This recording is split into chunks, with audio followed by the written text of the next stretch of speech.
ఎప్పటికైనా సొంతం. రాదురా ఏ విజయం నీ కోసం నా కోసం, ఎటుపోదురా నువ్వు చేసిన కష్టం ఎప్పటికైనా సొంతం.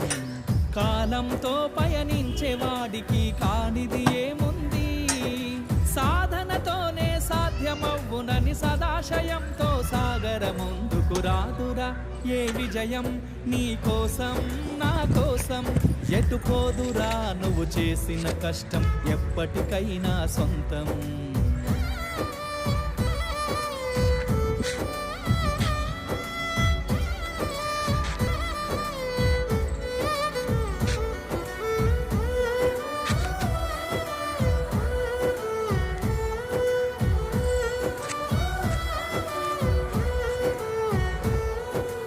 ఆకాశంలో అలలాగా పోయే ఆ పక్షులనే చూడు, అనుకున్న